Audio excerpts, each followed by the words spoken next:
Hi everyone, welcome back to Small Sculptors. I'm Miss Julia, and today we're going to be making our model magic people. For this project, you will need the wooden clothespin from your kit, your model magic, and a plate from home. Ask your grown-up for one that you can use. If you use a paper plate, your model magic is going to stick to it, and that will be part of your sculpture. If you use a plate like this, so a glass or a plastic one, or ceramic, you'll be able to pop your model magic off of the plate once it is all the way dry, which will probably be overnight, but might take 2 days. I'm going to grab my scissors too because I find it easier to open the model magic with them. And if you would like to color or paint your model magic person when they are done, you have two options. If you have watercolor at home, you can use your watercolor from home and paint right onto the model magic. If you don't have watercolors at home, you can use the food coloring that we gave you in your kit to make some liquid watercolor. So the liquid watercolor, you'll need your food colorings, a brush from home, and some small containers to make your colors in. And what you'll do is add about a teaspoon to a tablespoon of water, a few drops of food coloring, and then you can paint it just like liquid watercolors onto your sculpture. I'll put the recipe for that in the classroom. So you can pause the video here and go gather your supplies. And the big things that you need are your plate, your model magic, and your clothespin.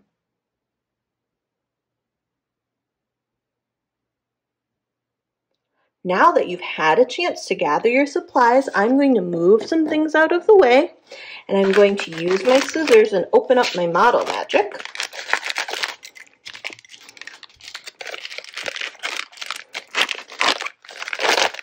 So, model magic is an air-dry clay, so we're going to use our model magic to sculpt our people. And we're going to use this clothespin as sort of a frame to build our person around. You can see how it's already sort of person shaped with some legs, a body area, and a head. So the first thing we need to do is to grab some of our model magic.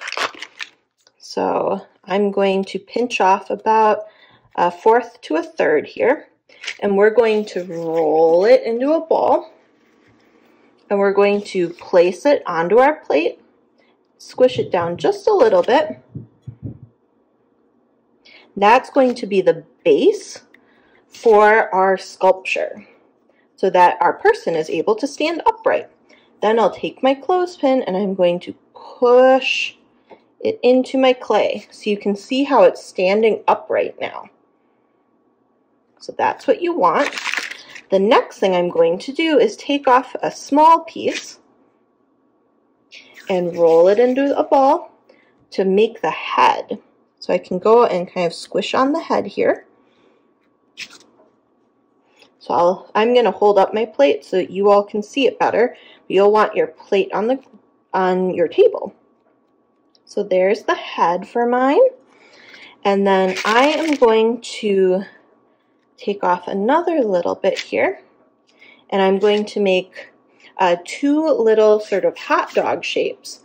Those are going to be the arms for my person. So there's one.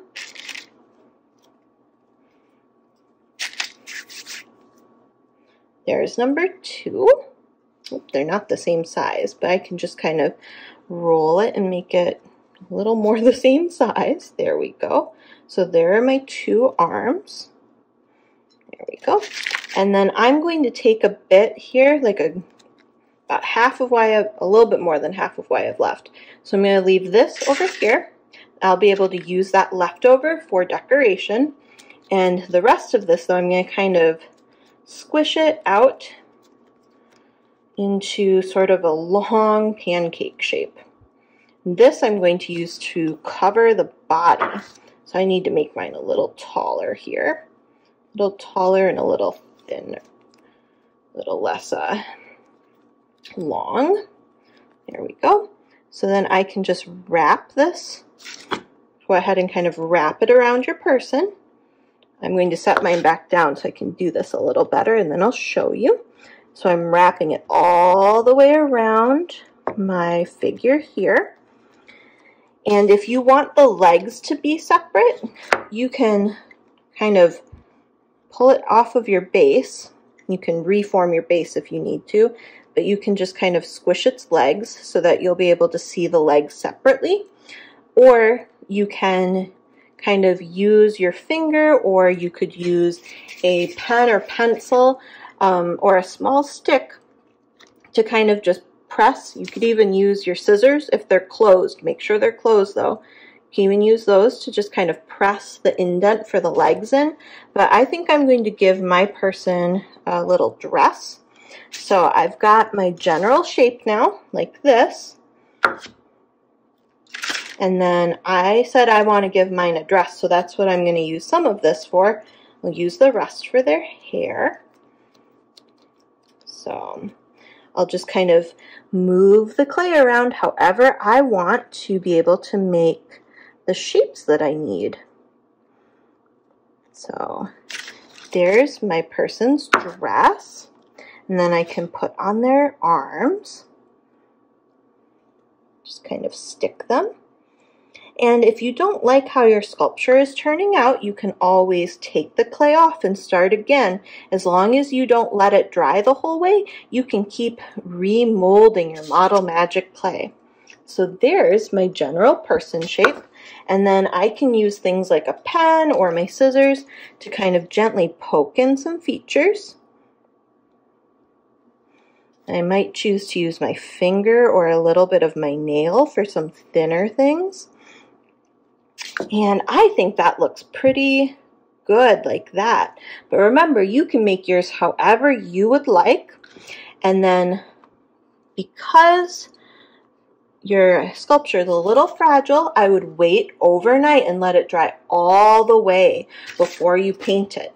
If you're really careful, you can paint it while it's still a little wet like this, but because our person has some things like skinny little arms and hair and things like that, if you paint it right now, it might kind of squish some of the things in ways that you don't want. So I'd recommend giving your sculpture overnight to dry, and then you can use either some watercolors from home, or you can make some liquid watercolors with your food coloring, and you can paint your person's sculpture. Well, I hope you enjoy making your clothespin and Model Magic person, and if you like how yours turned out, you can post a picture of it in the classroom if your grown-up says it's okay. I'll see you in the next one. Bye!